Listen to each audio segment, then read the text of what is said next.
Welcome to Codecrash Coding. In this video, we are going to learn about Java Stream operations. So these operations are divided into two main categories. First is terminal operations. Second is intermediate operations. We have covered all the topics of Stream API and all the methods of Stream API like map, filter, reduce, sorted. All the links are provided in the description.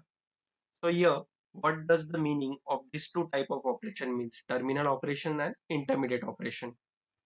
Intermediate operation transforms the stream into another stream. So we all know by using the stream method, our collections or arrays will be converted into a stream. So the intermediate operations are the operations that convert the stream into another stream, like filter. So basically filter converts a stream into another stream, right? As per the condition. Also map. Map what it does, it takes each element and transform into a next element. And also sorted, so sorted will basically take all the elements of a stream and convert it to another stream.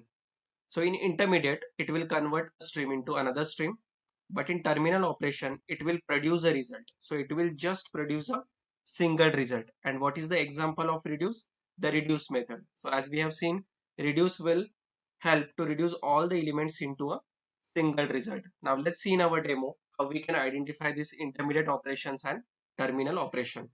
So here I have a class called stream demo. Inside this class I have one main method, and here I have one list called my list of integer type, and these are the values that are stored in my list 10, 20 and 30.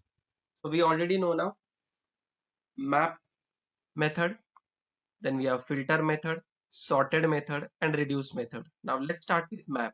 So map is a intermediate operation, right? Because it converts stream into another stream. So this is my list here, and my list, now this will convert it to a stream, right? Dot stream. And then inside the map method I have the logic. It will take each element and multiply it with 2, and after that I'm collecting that stream to a list. Basically I'm converting my stream to a list and then storing inside a variable called map list. If I print this now, sys out map list, so what will be the output now? So basically, in my list, there were values as 10, 20, and 30, but I'm converting my stream to another stream by multiplying it with 2. So 10 will be converted to 20, 20 will be converted to 40, and 30 will be converted to 60. Let's run this code. I'm able to get here 20, 40, and 60. So this is a intermediate operation. It has converted our stream to another stream. Now the second example is of filtering.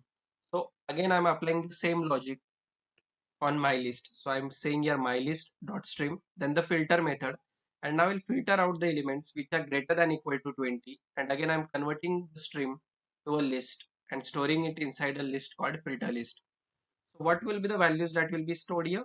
Now only 20 and 30 will be stored because 10 is less than 20 here, right? So if I print it, sys out and filter list, run this code. So see, we are getting a 20 and 30. So this is an example of again intermediate operation. Now the third example is of sorted method. So sorted method is used to sort the stream in a natural ordering, right? So this will return as a stream, and again I'm converting a stream to a list using collectors.toList and storing it inside a list called sort list.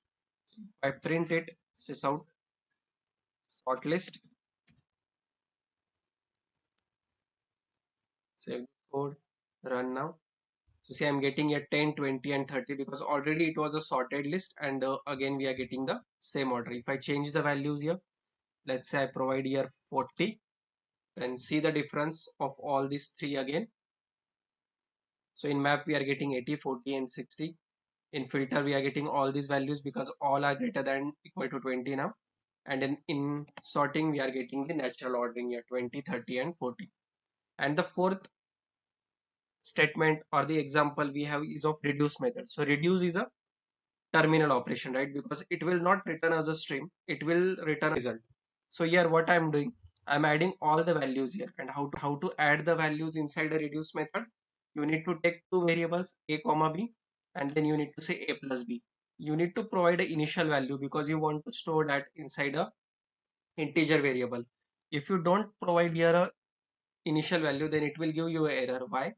The error says the value of the local variable reduce is not used. Again, type mismatch. Main error is here. Type mismatch cannot convert from optional integer to int. You are storing that inside the int, but this particular statement is returning as a optional integer. So if you want to use integer, then you need to provide here a initial value. So I will provide here initial value, and then I will say here reduce, because that is a variable that we have provided. And if I run this code now, so see, we are getting a 90. So 40 plus 20 will be 60, and 60 plus 30 will be 90. So this is an example of terminal operation. It has reduced to a single value. If you don't want to provide here a initial value, then you need to convert this integer to optional integer. I need to say here optional. This is a class optional from java.util package, and here you need to provide the data type. So this is of integer type. So I will say here integer. So in this case, don't need to provide here a 0.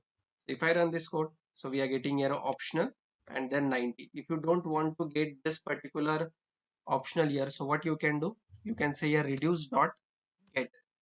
So this will return us the exact value. So I can run this code. So see, we are getting here 90. So this is a explanation for Java stream operations. Basically two type of operation: intermediate operation and terminal operation.